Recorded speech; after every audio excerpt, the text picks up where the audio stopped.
नमस्कार मंडळी. एकदा बादशाह अकबर दरबारात बसला होता. दरबारात सगळे मंत्री, सरदार, विद्वान उपस्थित होते.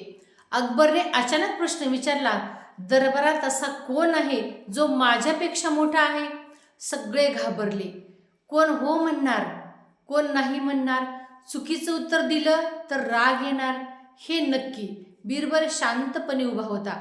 अकबरने विचारलं, बिरबल तू सांग, आहे का कोणी माझ्यापेक्षा मोठा? बिरबल नम्रपणे म्हणाला, जहापना, तुमच्यापेक्षा मोठे बरेच लोक आहेत. दरबारात कुजबूज सुरू झाली. अकबर थोडा नाराज झाला. मग तो कडक शब्दामध्ये म्हणाला, कोण आहे ते मला आत्ताच्या आत्ता सांग.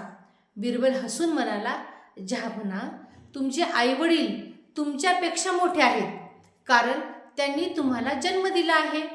त्याचबरोबर तुमचे गुरु तुमच्यापेक्षा मोठे आहेत, कारण त्यांनी तुम्हाला ज्ञान दिलं आहे. आणि तुमची प्रजा जी की मोठी आहे, कारण त्यांच्यामुळे तुम्ही बादशाह झालेले आहात. अकबराचा राग क्षणात शांत झाला. तो हसला आणि अकबर बिरबलाला म्हणाला, बिरबल तू पुन्हा एकदा शब्दांनी माझं मन जिंकलंस. मंडळी, या कथेतून आपल्याला हेच तात्पर्य लक्षात येतं की व्यक्तीच्या अंगी व्यवहार ज्ञान असणं आवश्यक आहे. कुठे, काय आणि कसे बोलावे याचे व्यवहार ज्ञान व्यक्तीला अवगत असले तर कठीण प्रसंगातून सुद्धा तो सहज मार्ग काढू शकतो. सत्य बोलायचे, पण नम्रतेने आणि योग्य शब्दात. मोठ्यांचा आदर ठेवून मत मांडावं. कठीण परिस्थितीतही शांत राहून विचार करून बोलावे. शहाणपण फक्त हुशारी नाही, तर वागण्यातील समजूतदारपणा आहे.